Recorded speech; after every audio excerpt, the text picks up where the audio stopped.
Bien, je suis ravi de revenir à l'Imaginarium de Tourcoing, où j'avais l'occasion de m'exprimer au printemps dernier, et ravi de pouvoir discuter avec Philippe et Gaetano sur cette question audacieuse, mais indispensable, qui consiste à demander ce qu'est le design. Alors mon intervention s'intitule « Le design, une philosophie by practice », une philosophie par la pratique, où l'on tente de définir le design en 12 propositions, donc j'aurai 12 choses à vous dire. Alors, j'ai mis un certain nombre de choses qui ont été dites et j'y ferai allusion au cours de mon propos. Simplement une remarque, puisque je suis ici en tant que, vous le voyez, philosophe, chercheur, j'enseigne dans une école de design, l'école Boulle, je fais de la recherche en philosophie du design à l'université. Et donc, je vais essayer de répondre à la question avec la culture qui est la mienne, culture philosophique d'un côté, mais d'un philosophe qui, je crois pouvoir le dire, commence à connaître un peu le design après ces longues années passées en école de design. Où j'ai par exemple participé à l'encadrement de plus de 200 mémoires de diplômes de design produit et design d'espace.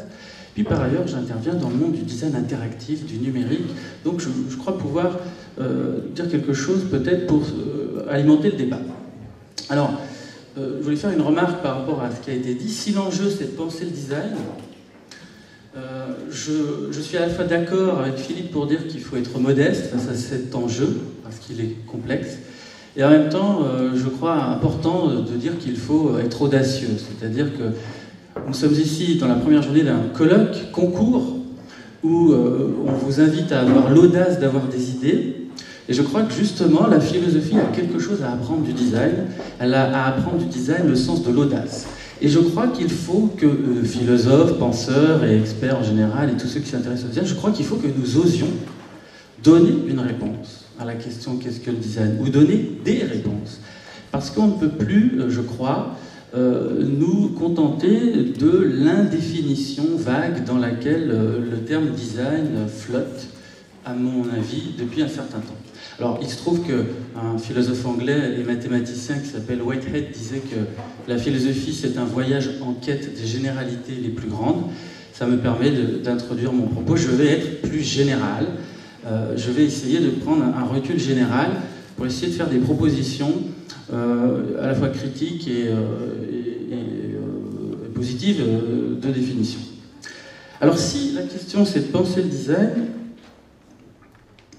la première chose qu'on remarque, je me suis permis de mettre une photo du premier chapitre de mon livre dont je reparlerai, parce que je trouve au seuil de ce questionnement qu'il y a un paradoxe. Voilà une discipline de pensée, le design, une discipline hautement intellectuelle, une discipline de conception, et voilà une discipline qui paradoxalement ne se pense pas, alors attention, ne se pense pas philosophiquement, je veux dire, ou ne se pense pas assez comme discipline, même si aujourd'hui la chose commence à être acquise. Et c'est quand même un peu paradoxal qu'une pratique de la pensée ait été aussi peu pensée. Et je le dis en visant principalement les philosophes, plus que les designers, qui ne cessent de penser, y compris à ce qu'ils font, ça va de soi. Donc le design n'a pas été constitué en objet philosophique. L'art a été constitué en objet philosophique. Il y a de nombreuses philosophies de l'art. La science a été constituée en objet philosophique. La technique un peu moins, mais elle a été aussi constituée en objet philosophique. Pourquoi le design n'a pas été constitué en objet philosophique? On peut esquisser quelques pistes de réponse. La première piste, c'est que, et certaines des choses qui ont été dites le confirment, le design a été d'abord ramené à des cultures existantes qu'on connaissait, ramené à la culture de l'art. On a dit, Gaetano a dit que le design c'est peut-être l'art du futur, l'idée d'une politique d'auteur, d'un designer-auteur, ça se réfère au modèle de l'artiste. Et donc, dans un premier temps, on a rattaché le design à quelque chose, à mon avis, d'autre que lui-même, qu'est l'art. Alors dans l'art, il y a quand même deux voies. La voie des beaux-arts, qui est devenue celle de l'art contemporain, et la voie des arts appliqués. Alors, vous voyez, par exemple, je vous ai mis une image de l'École nationale supérieure des beaux-arts de Paris pour dire, attention, le monde de l'art, c'est le monde de la noblesse, c'est le monde du temple de la création, une telle architecture parle assez bien de la très haute dignité de l'art, et c'est sans doute la raison pour laquelle l'art a été constitué en objet philosophique. L'art a réussi à intéresser les philosophes parce que l'art est grand. Bien. Alors c'est pour ça que les philosophes se sont intéressés aux beaux-arts, souvent réduits aux arts plastiques d'ailleurs. C'est d'ailleurs un philosophe qui a dressé la liste des beaux-arts, c'est Hegel, 6 beaux-arts. Architecture, sculpture, peinture, poésie, danse, musique, etc. Ce qui fait qu'on a parlé du cinéma comme du 7e. Mais les philosophes, en s'intéressant aux beaux-arts et à l'art, n'ont pas vu qu'au XIXe siècle, c'est vrai que c'est récent, mais au XIXe siècle naissait un autre mouvement créatif, celui qu'on a pu appeler les arts décoratifs. Certaines de nos écoles portent encore ce nom. Celui qu'on a appelé, c'est William Morris même, qui l'a appelé comme ça en Angleterre, les arts appliqués. Certaines écoles portent encore ce nom. Et ces arts-là ont été considérés comme des arts mineurs, qui avaient moins de dignité. Et comme en général les philosophes s'intéressent à ce qu'il y a beaucoup de dignité, ils se sont, à mon avis, pas trop intéressés à la question parce qu'ils n'ont peut-être pas vu que dans ces arts mineurs se préparait quelque chose de majeur, le design. Alors peut-être, troisième proposition, qu'il faut envisager le design comme une culture. Alors le mot est un mot valise, je vais essayer de préciser ce que j'entends par là. Alors j'ai trouvé ça, Gaetano, ce fauteuil Up, c'est comme ça qu'on l'appelle, Up 5, que j'ai trouvé très beau. On a très envie de s'asseoir dedans et on s'imagine en effet qu'on se sent moins seul dedans.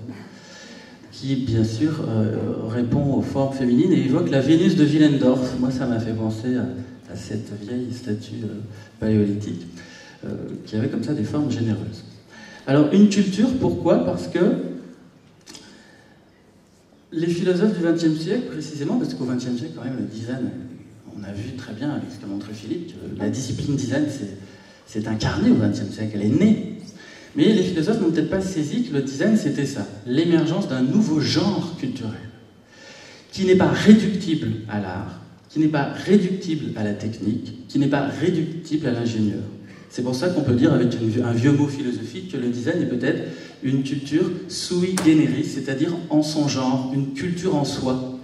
Et quand dans une civilisation apparaît une nouvelle culture, ça ne se fait pas de manière évidente, parce qu'on veut d'abord ramener l'inconnu au connu.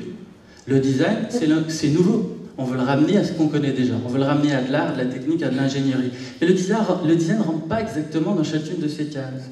Peut-être, c'est l'hypothèse que je fais, que c'est parce que c'est une nouvelle culture en soi. Et ça oblige à changer de point de vue. Alors, partons du mot. Nous, les philosophes, nous aimons beaucoup chercher dans le secret des mots, le secret des idées. Le design comme mot, comme signifiant social, je dirais dans un premier temps, eh bien, c'est ça. Ce sont les belles cuisines de designers d'IKEA. Par exemple, c'est un exemple parmi d'autres.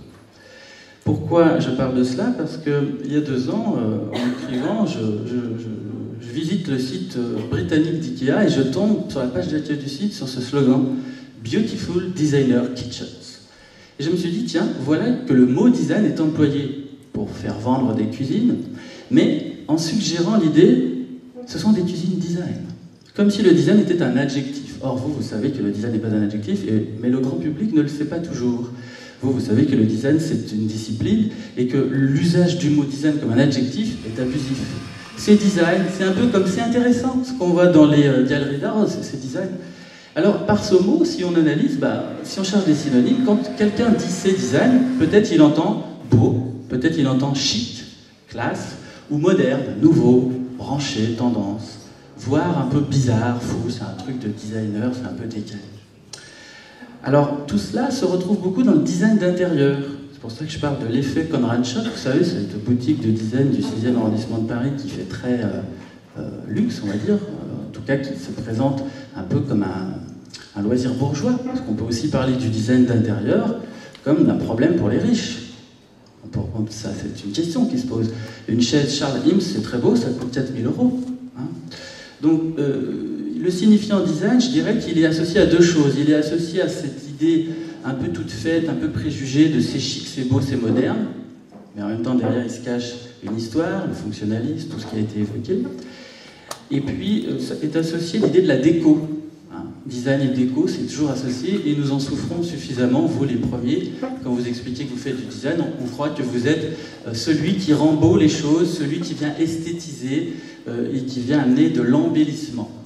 Gaetano disait que justement la question du beau, c'est plus le problème du design aujourd'hui, et je vais abonder dans ce sens. Allons du côté du signifié. Du côté du signifié, eh ben, c'est la grosse déception. Si on va sur le site internet, assez mal fait en termes de design au passage, mais qui est une vraie bible de ressources textuelles le CNRTL, Centre National de Ressources Textuelles et Lexicales, qui agrège les bases de données du dictionnaire de l'Académie française, des dictionnaires du CNRL, donc il n'y a pas mieux aujourd'hui. Design, terme introuvable. Bon.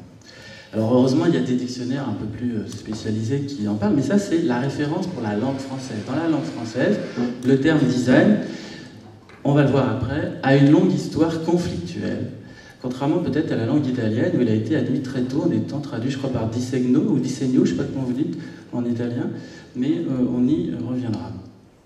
Alors, terme introuvable, aucune définition rigoureuse inexistante. Moi, je crois qu'il faut absolument qu'on ait l'audace d'en donner. On ne va pas passer encore un siècle à ne pas savoir ce qu'est le design. Il faut absolument que les chercheurs, les philosophes, les designers finissent par s'entendre quand même sur une manière de le définir. Un jour, Jean-Louis Fréchin, designer numérique bien connu, a écrit dans un article qui m'a frappé « Le design est une activité dont nous tolérons l'indéfinition ». Un philosophe ne peut pas tolérer l'indéfinition d'une notion. Ce que nous a appris Platon, ce que nous ont appris les classiques, c'est à essayer de définir les notions. Alors je ne dis pas que je vais y arriver, mais je vais m'y essayer et je serai peut-être maladroit, et je dirai peut-être des choses qui prêtent à discussion, c'est le but. Je pense qu'il faut qu'on ait cette audace. Parce que les designers peuvent avoir tendance à se cacher derrière l'indéfinition en disant « mais le design, c'est indéfinissable ». C'est pas vrai, c'est pas vrai. Donc chacun y va de sa formule, je crois qu'on peut faire mieux, et en tout cas essayer ensemble de faire mieux, ou en tout cas d'avancer. Alors, pour en finir avec le langage, un petit mot sur les relations conflictuelles entre le mot design et la langue de Molière. Le mot design a une histoire assez compliquée avec cet objet, le dictionnaire de l'Académie française. De temps en temps, il entre dans cet objet et il en ressort. C'est-à-dire que de temps en temps, l'Académie française accepte le mot design et le plus souvent, elle le rejette. Voici un petit historique rapide de l'histoire du mot design tel que je me la représente de manière un peu sommaire. Les années 30, je crois que c'est là qu'il apparaît vraiment avec les premières agences dites de industrial design. En fait, le mot design, historiquement, c'est l'ellipse de l'expression design industriel. Les Français, dans les années 50, Jacques Viennot, qui a emmené Roger Talon, que tu citais, ont souhaité traduire cela par esthétique industrielle. Et nous revoilà plongés dans le beau. C'est tellement français. Mais parce que les Italiens n'ont pas fait ça. Ils n'ont pas traduit design par esthétique industrielle. Nous avons, nous, peut-être, les Français, une espèce de je ne sais pas, d'ailleurs, je ne saurais pas l'expliquer, mais en tout cas une façon particulière de ne pas bien accepter les mots anglais. Je ne parle pas des Québécois qui sont pires que nous. Donc, en 71, en revanche, l'Académie française adopte le mot design, victoire.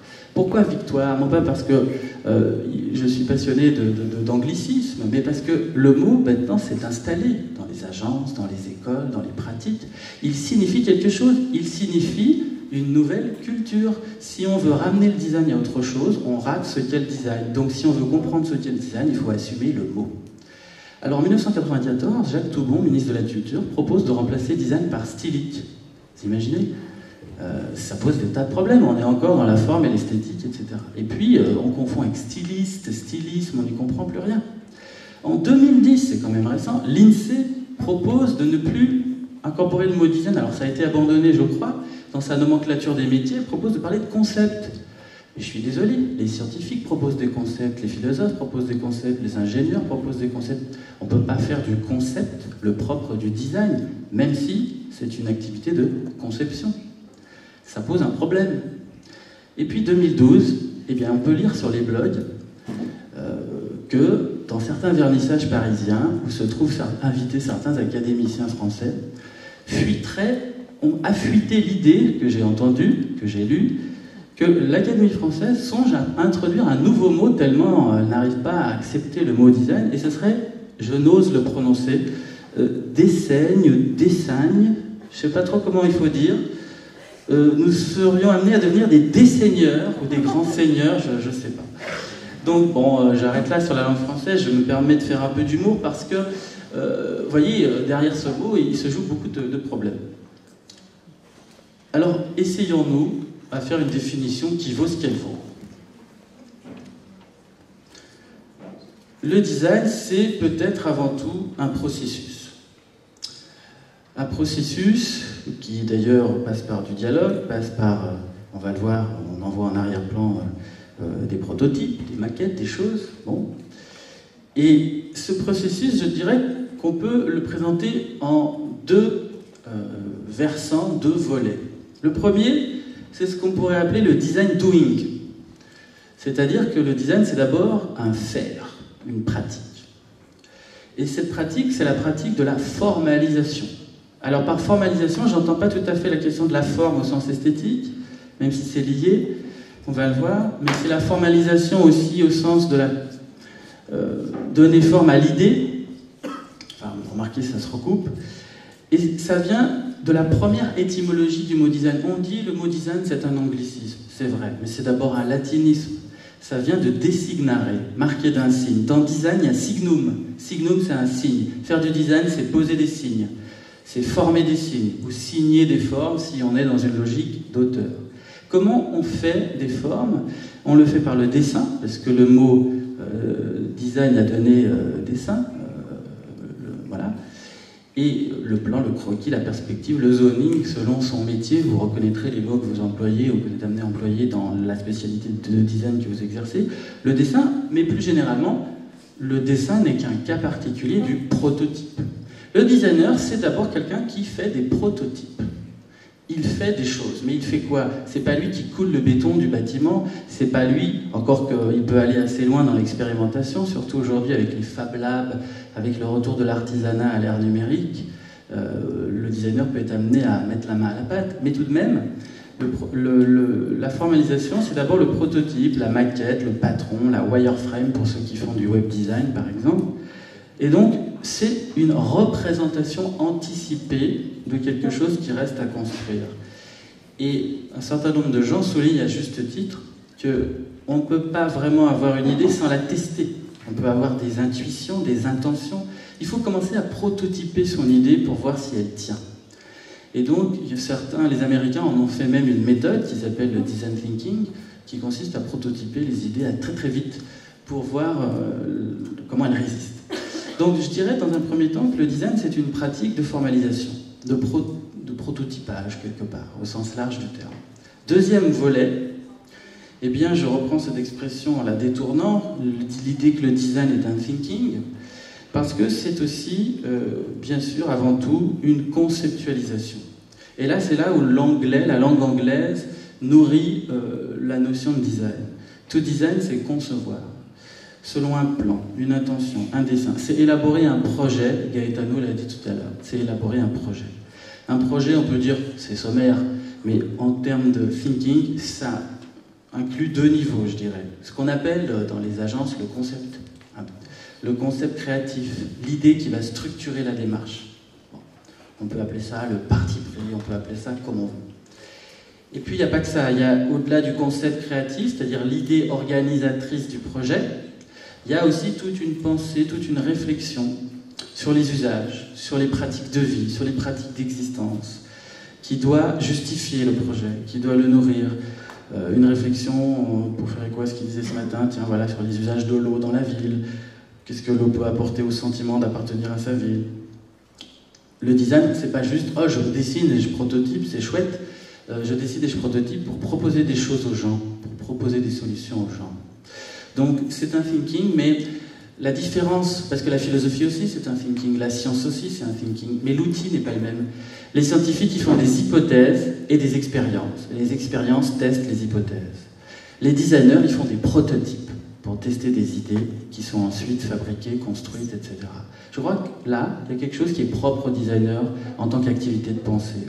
Les philosophes font des théories, les sociologues font des enquêtes de terrain, les psychologues font des entretiens avec les gens, les designers font des prototypes. Je crois que là, il y a quelque chose qui est propre à la démarche du designer et que le prototype, ça permet d'anticiper, de se projeter dans un futur. Et en cela, le design, effectivement, est constamment tourné vers demain. Et d'ailleurs, je trouve intéressant sur ce point parce que moi qui viens de la philosophie, vous savez, en philosophie, on nous apprend à voir derrière, à étudier les anciens, à étudier les classiques. C'est indispensable. Mais à un moment donné, il faut regarder ce qui se passe aussi devant nous. Et je crois que la philosophie doit aussi, et l'ensemble des disciplines, s'inspirer de cette capacité qu'a le design à regarder en avant. J'y reviendrai. Alors, voilà, j'ai essayé là de partir un peu du mot. Les usages habituels du terme, les usages officiels du terme, la définition qu'on peut essayer de donner. Bon, là, je voudrais en trois temps faire un tour d'horizon, là aussi général et rapide, sur l'histoire, non plus du mot, mais de la chose, de la pratique du design. C'est grossier, mais ça donne à penser. C'est grossier parce que j'ai fait 3 découpages un peu violents. On pourrait les discuter en termes d'histoire du design. Mais bon, j'ai dit que je m'essayais à être un peu audacieux au risque d'être maladroit, donc je vous propose d'envisager les choses ainsi. 1850-1945, une longue période pendant laquelle le design, ou ce qui ne s'appelle pas encore design d'ailleurs, est confronté à l'industrialisation. L'industrialisation, c'est violent. C'est l'exode rural, d'une population de paysans, on passe à une population d'ouvriers, du logement insalubre, des conditions de travail terribles. Pensons à ce qu'a dit Marx, pensons au temps moderne de Chaplin, la machine qui aliène l'homme. L'industrialisation, c'est violent. Eh bien, le design, il est né au départ contre ça. Il est né contre l'industrialisation chez les Anglais, William Morris notamment, qui veut un retour à l'artisanat. On cite William Morris comme premier designer, mais lui, il veut faire des arts décoratifs, des arts appliqués. Il veut un retour à l'artisanat, à l'objet unique, à la valeur du travail de l'artiste-auteur.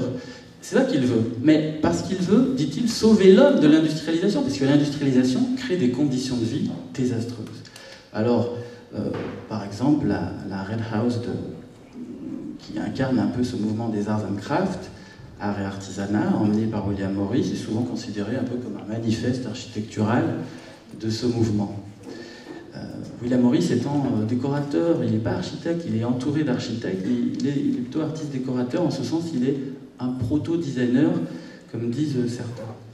Du rejet à l'assomption, ça veut dire quoi? L'assomption, je le prends en un sens laïque. L'assomption, ça veut dire le fait d'assumer. Au départ, les designers ou les artistes rejettent l'industrie, et puis en 50-60 ans, elles l'acceptent, elles l'assument. Ça, on ne le dit pas assez, mais je viens d'en parler. William Morris, au départ, est contre l'industrie. Puis il y a eu les Allemands, après les Anglais, qui se sont emparés du design, avec ce courant qui s'appelle le Deutscher Werkbund, qui était une sorte d'association professionnelle qui réunissait un peu tout le monde, qui réunissait les tenants de l'art nouveau, comme Henri Van de Velde, qui réunissait les gens qui allaient s'investir dans le Bauhaus, comme Gropius, qui réunissait tous ceux qui s'intéressaient à l'alliance possible entre art et industrie. Eh bien, en 1907, ça y est, on peut dire que c'est la date de naissance du design. En 1907, on assiste au premier projet qui fait collaborer un architecte, donc quelqu'un qui vient de la culture artistique, avec une marque, une entreprise, une industrie. C'est Peter Behrens, directeur artistique de AEG, une marque qui existe encore, et il refait tout, logo, papier à lettres, packaging, logement pour les ouvriers, locaux des usines, produits, forme des produits, emballage des produits, et j'en passe. On le cite souvent, Andrea Branzi aussi dans son livre Question Design, le cite souvent comme étant le premier projet de design. Donc c'est l'affaire du XXe siècle, le design. En tout cas, c'est né au XXe siècle. Et ça va amener le Bauhaus, la première école d'art et de design, même si en fait elle est très centrée sur l'artisanat. Mais tout de même, elle a été considérée comme le modèle, le prototype d'une école de design. La notion même d'atelier, d'enseigner par atelier, qu'on voit dans toutes les écoles de design, ça vient de là. Alors ça, c'est la première période. Le design est confronté à l'industrialisation. Au départ, les artistes n'en veulent pas, ils finissent par l'accepter, et en l'acceptant, ils deviennent des designers. Et c'est ainsi que le mot industrial design va naître. On va appeler ces gens-là des designers industriels. Ils travaillent avec l'industrie, pour l'industrie. Alors du coup, à partir du moment où ils acceptent l'industrie, alors là, ils vont s'en donner à cœur joie. On peut dire que c'est la seconde moitié du XXe siècle qui est marquée par le rapport entre design et consommation. Où là, vous citiez Baudrillard tout à l'heure, qui a bien étudié la société de consommation, puisqu'on lui doit cette expression. Là, le designer n'a plus de problème avec l'industrie, il l'a accepté, et il travaille sous la direction du marketing, jusqu'à ce que ça donne certains excès, que Baudrillard a d'ailleurs bien dénoncé, souvent avec des pages drôles, mais que Papanek a dénoncé également. Papanek disait quand même que la meilleure chose, il disait ça dans les années 70, que les designers peuvent faire, c'est d'arrêter leur métier. À cause de la pollution, du déchet. Il a été l'un de ceux, Victor Papanek, Design pour un monde réel, 1971, un de ceux qui a permis de prendre conscience de la responsabilité des designers dans le monde moderne. Il n'empêche que le design s'est beaucoup associé au marketing, au point qu'on a pu peut-être y voir quelque chose de criminel après quelques décennies de gâchis, bien qu'en Italie, très tôt, beaucoup de gens se sont élevés contre ça, Branzi notamment, mais pas seulement, et d'autres, comme Sotsas, ont joué avec. Et design, crime et marketing, j'avais relevé cette phrase que j'aime bien d'un certain John Seabrook. Je me rends au supermarché pour acheter du lait et je m'aperçois que Star Wars occupe tout le rayon des produits laitiers. Voilà, ça c'est design et consommation, c'est un peu caricatural, mais c'est une réalité aussi. Et cette relation-là entre le design et l'industrie, qui est une relation assumée, de collaboration assumée, parfois critiquée mais assumée quand même, eh bien c'est celle qui s'impose pendant un certain nombre de décennies.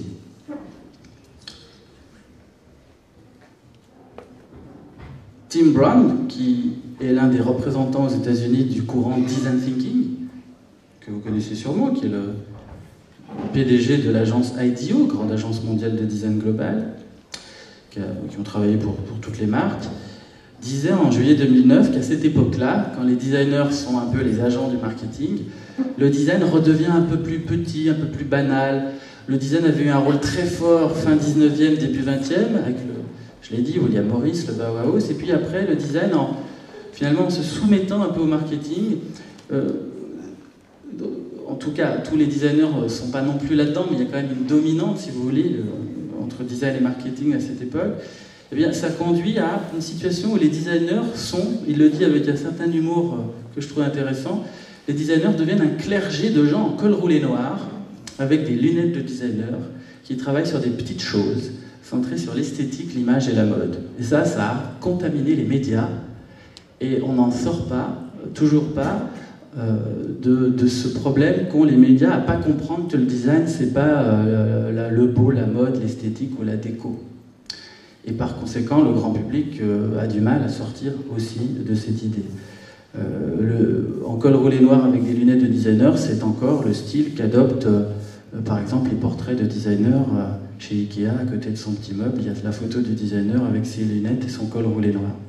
Bon, c'est un peu ironique, mais c'est intéressant. Troisième période, je ne sais pas, je ne serais pas capable d'en définir les limites historiques, mais on peut dire de manière comme ça un peu grossière que le siècle qui s'ouvre, et ça a été dit tout à l'heure aussi, c'est un siècle où le design acquiert de nouveau une grande importance. Ça a été dit encore une fois par tous les interlocuteurs précédents. Et le mot-clé cette fois, c'est innovation. Comment le design va permettre d'inventer un monde nouveau. Le design sous toutes ses formes, l'espace, le produit, le textile, les interfaces numériques, l'urbain, etc. Alors là, l'enjeu est différent parce que c'est aussi un enjeu de durabilité. Je crois que savoir que c'est l'un des thèmes aussi qui sera développé. Nous vivons quand même une époque qui, pour la première fois dans l'histoire de l'humanité, enfin, c'est pas la première fois en fait, mais nous revivons de nouveau une crise de futur au sens où on ne sait pas trop comment on va se sortir de nos problèmes. Fin des énergies fossiles programmées pour le 21e siècle, nous vivons principalement grâce à elles. Mais en fait, c'est déjà produit. Il faut avoir confiance dans le progrès, dans la recherche, dans l'audace des designers et le génie des scientifiques. Nous avons réussi à fabriquer du métal en grande quantité au XVIIIe siècle parce qu'il y avait une pénurie de bois Avant, tout était en bois. Le bois avec la force de l'eau. Et puis on a réussi à faire du métal en grande quantité avec les débuts de la sidérurgie industrielle, etc. Aujourd'hui, on est de nouveau confronté à un problème comme ça. On a bien exploité le pétrole, on a bien exploité le charbon, etc. Et puis on a un problème pour la suite. Alors c'est pas le seul enjeu. Il y a aussi, dans ce monde nouveau, ça a été dit ce matin, il y a aussi le numérique, qui est une nouvelle matière aussi. J'en parlerai peu parce qu'il faudrait que je fasse une conférence entière que sur le numérique. Donc voilà, nous sommes aujourd'hui dans une problématique. Le rôle du design aujourd'hui, c'est pas de mettre Star Wars dans les produits laitiers. Ça, c'est un peu anecdotique, ça n'intéresse plus vraiment les designers, ça intéresse toujours les marketeurs, c'est normal, il faut vendre. Mais les designers, ce qui les intéresse, c'est autre chose. Aujourd'hui, l'enjeu, c'est réenchanter le monde, pour le dire de manière un peu rapide et agréable à entendre. Réenchanter le monde, c'est-à-dire amener des solutions là où il en manquait, proposer de nouvelles choses, résoudre des difficultés, tenter de résoudre le problème de l'énergie, par exemple. Et Jeremy Rifkin, qui est un économiste mondialement connu, a récemment publié un ouvrage qui s'appelle « La troisième révolution industrielle », dans lequel il nous dit, ce qu'on savait un peu déjà pour ceux qui s'y intéressent, que nous vivons peut-être effectivement une nouvelle révolution industrielle. Et cette nouvelle révolution industrielle, elle est assez multiforme. D'abord, elle est propulsée par le numérique, ça c'est un fait. Et elle est confrontée aux enjeux de durabilité, d'énergie, etc., que j'ai dit. Et pour Rifkin, par exemple, pour lui, l'enjeu, c'est de faire converger l'Internet et le problème de l'énergie. Et il nous promet un Internet de l'énergie. Alors nous verrons ce qui se passera. Et Tim Brown, c'est intéressant, il emploie la même expression que Gaetano, il dit que les designers doivent devenir des penseurs de système. Tout à l'heure, vous avez dit inventeur de système, je crois. Vous avez prononcé ce mot de système. Bien voilà, le designer d'aujourd'hui, celui qui compte, j'ai envie de dire, c'est celui qui veut réinventer, réenchanter le monde, inventer de nouveaux systèmes de vie, de nouveaux systèmes d'ambiance, de nouveaux systèmes d'agriculture urbaine, etc. Et donc, alors là, il y a peut-être débat. Pour quelqu'un comme Tim Brown, il faut que j'accélère ? Oui, j'ai presque fini alors. Il y a peut-être un peu débat, c'est-à-dire que peut-être dans cette nouvelle période, le designer doit peut-être aussi renoncer au fantasme d'être auteur. En même temps, les deux positions peuvent être tenues. Et peut-être que tout le monde est designer, peut-être aussi, potentiellement. C'est une question qui mérite d'être posée. Alors du coup, je vais passer sur mon point 11, tant pis, et je termine sur mon point 12. Alors, je voulais conclure en disant que on peut considérer que le design, outre qu'il est une culture, il devient une valeur. C'est-à-dire quelque chose d'attirant, enfin pas au sens de la séduction, mais quelque chose que l'on recherche parce qu'on attend de lui. On attend de lui des réponses, des solutions, du mieux-être. Et je dirais que c'est en cela qu'il est intéressant, c'est que le design, il est porteur d'enthousiasme, il est porteur de confiance en l'avenir.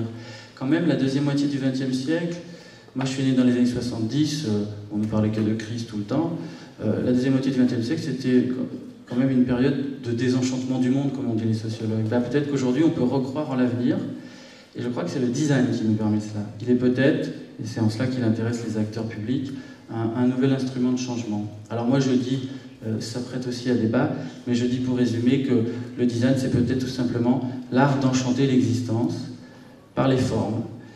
Et ces formes, il faudrait que j'ajoute, elles impliquent bien sûr des usages. Voilà, je vous remercie.